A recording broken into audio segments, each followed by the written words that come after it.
In this video, we will look at the typical specifications of a commercial string inverter and a central inverter, and look at the configurations and the subsystems in this string and central inverters to meet these specifications. Here is the data sheet of a commercial string inverter rated at roughly 4 kilowatt, and this belongs to the high frequency transformer isolated type. Since there are a lot of parameters, I'm going to look at each individual category in separate slides. So the first category is the AC grid voltage. So we will focus on the 3800 watt rating. So this can be interfaced to the grid either at 208 single phase 2 wire system, or 240 volts split phase 3 wire system, or the 277 one phase of the 480 volts 3 phase system. So it's a 277 single phase 2 wire system. The range of voltage variation allowed on the AC side is given here. So all of these numbers correspond to minus 12% plus 10%, and that corresponds to the IEEE specifications. So these are the IEEE 1547 requirements on the response to abnormal voltages on the grid side, and you can see that they need to remain connected for 88% to 110%. They need to remain connected forever, okay, as long as the voltage remains within that range. And so these values correspond to that 88% to 110%. Grid frequency can have a variation of 57 Hz to 60.5 Hz. These specifications have implications on the anti-islanding or the island detection methods employed in the inverter, especially if they use a frequency-based active island detection method. The maximum current 16 amperes for the 3800 watt system just comes from the power divided by the minimum voltage situation. So this range is only for steady state values. So as long as the grid voltage is within the 88%, 110%, the inverter remains connected and continues to deliver the rated power. Now the IEEE 1547 recommends the time to disconnect once the grid voltage goes beyond this range. So if it is between 88% and 50% of the nominal value, then the inverters should trip within 2 seconds. But if the voltage goes less than 50% of the nominal, then they need to disconnect in just 10 cycles, 0.16 seconds. And similar limits on the high voltage side as well. Next, let's look at the input, the PV side DC specifications. This particular model has 2 independent MPPT channels, meaning we can connect 2 separate strings to each of these channels and have the benefit of independent MPPT for each of those strings. The absolute maximum voltage in either of the 2 channels is 520 volts. So this is significant. This directly gives the upper limit on the number of PV panels that can be connected in series, and one needs to consider the lowest temperature of operation. That is when the open circuit voltage is at its highest value. Then it also specifies the startup voltage, the voltage range over which the full MPPT tracking is done, and so on, and some of the different current levels, the short circuit current, the maximum usable current, and so on. Okay, this is probably of more interest to the power system, the distribution system operators. This talks about the maximum AC current, the power factor, and the distortion. So maximum current basically corresponds to the power rating and the minimum AC grid voltage. The power factor for this particular model is specified as greater than 0.995, essentially unity power factor. Now the inverters are definitely capable of, depending on the design, of operating at different controllable power factors, and the smart inverters that are emerging, they will have the capability to vary the power factor at least from 0.9 leading to 0.9 lagging. The distortion is given as the THD parameters, total harmonic distortion, and this is specified at the rated power, and for this model it is less than 2% THD. Typical values are in the 3 to 5% THD for the current. Now this the THD is measured at ideal AC voltage, and if there are harmonics present in the grid voltage, then the THD in the line current of the PV inverter would also increase correspondingly. So this THD is a combination of the high frequency content as well as the real harmonics of the 60 Hz, like third, fifth harmonics and so on. A key performance metric for PV inverters is the power conversion efficiency, and the maximum efficiency for this model it's 96.9. It's typical of string inverters of this rating.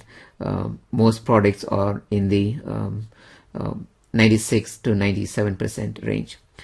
So that's just the maximum efficiency. Most inverters are compared based on what is known as this CEC efficiency. It stands for California Energy Commission's efficiency. This is a weighted average efficiency, which I talk about in the next slide. Equally of importance is the standby power consumption and the nighttime consumption. They need to be as low as possible. The efficiency is also not a constant number. It changes with the operating conditions, mainly the power injected to the grid and the DC PV voltage.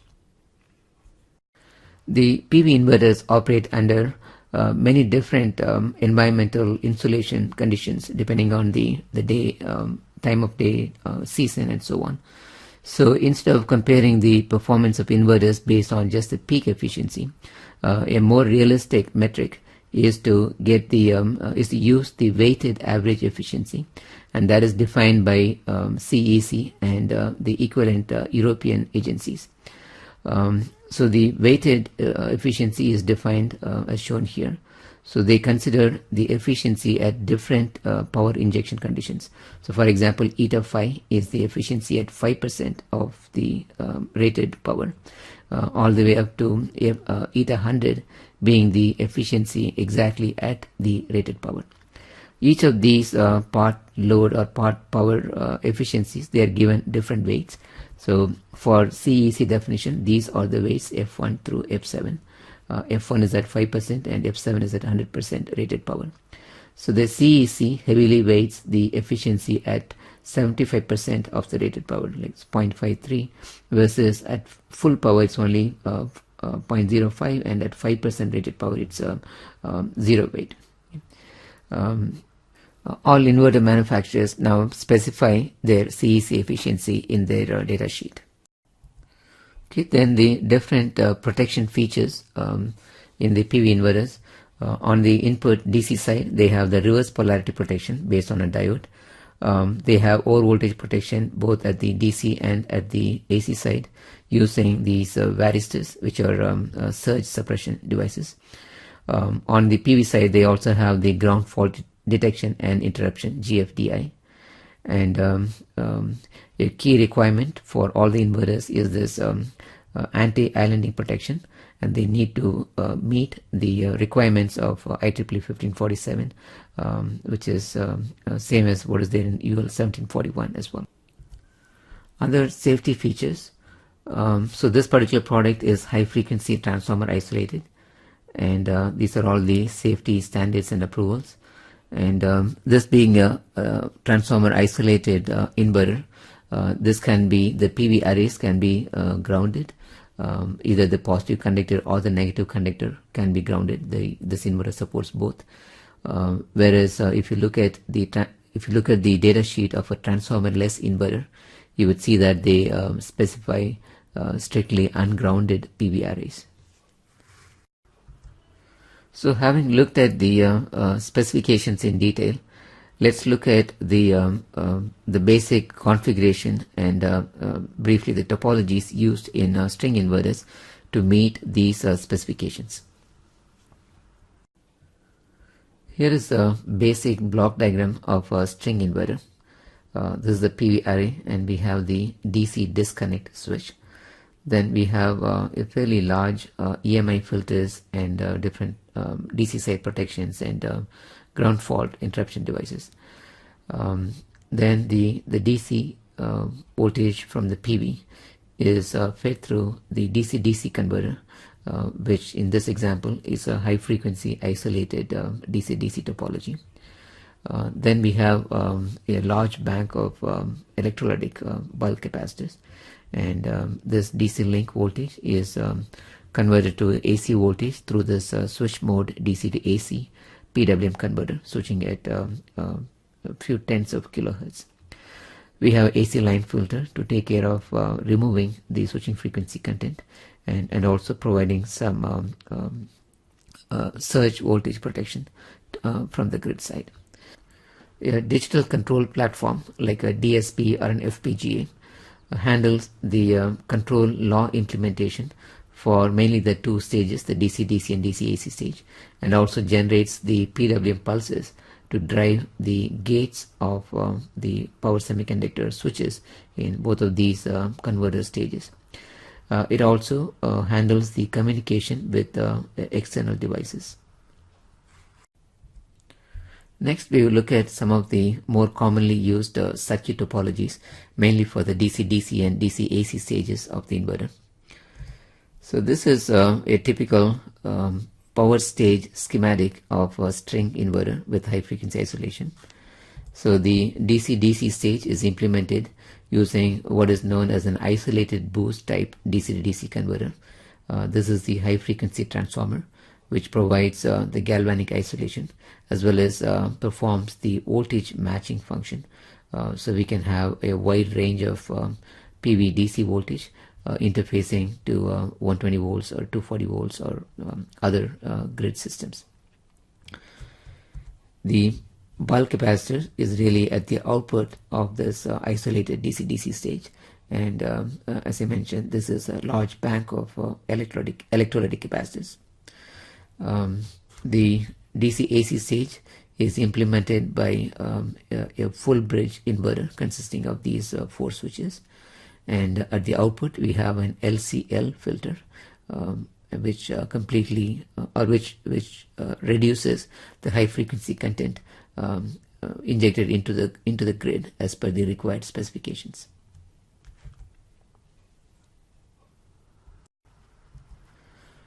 Let me also briefly describe the main functions of each of these individual subsystems. So the DC-DC stage with the high frequency isolation, it's responsible first of all for providing this galvanic isolation using the high frequency transformer. The reason why high frequency transformer is employed is higher the frequency, smaller is the size of the transformer. It also provides the voltage matching, step up or step down, depending on at what grid voltage level and what is the PV voltage level. Its main control function is to implement the maximum power tracking.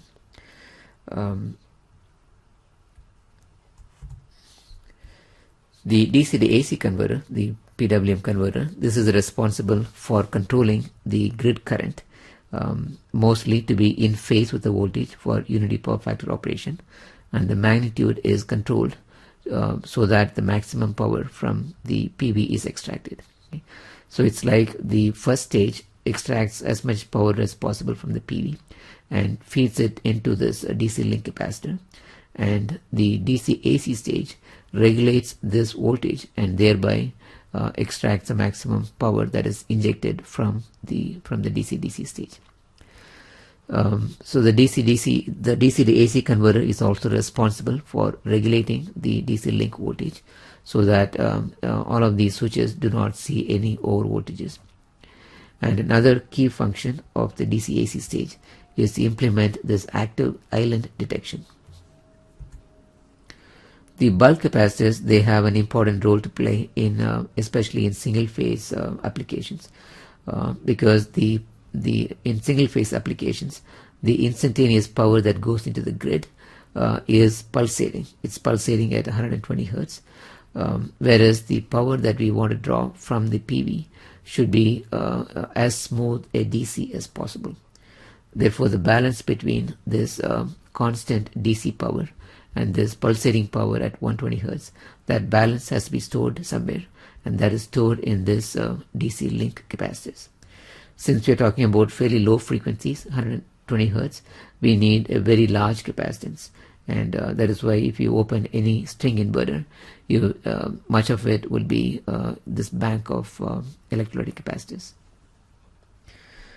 It is a currently hot research topic to come up with either circuit topologies or other methods to reduce the requirement of this capacitance so that they can be implemented by the more reliable long life film capacitors. So this slide includes the controller block diagram to the power stage schematic. So the DC stage has this MPPT algorithm as well as a voltage controller that controls this PV voltage as commanded by the MPPT algorithm.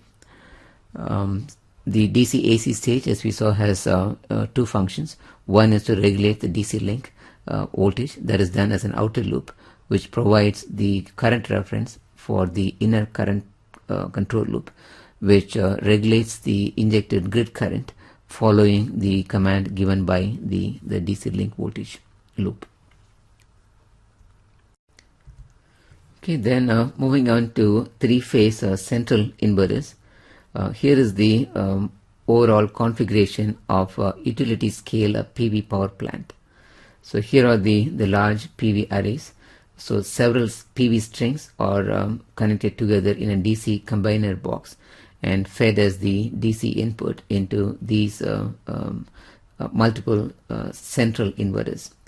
The voltage level for the input DC is around 900,000 volts DC.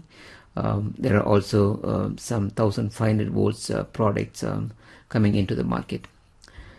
So the central inverter converts the 900 volts DC to a three-phase 690 volts AC, and that is stepped up using this unit transformer to about 34.5 kV levels, and those are collected together in this collector system, and then eventually scaled up, stepped up to the transmission level voltages.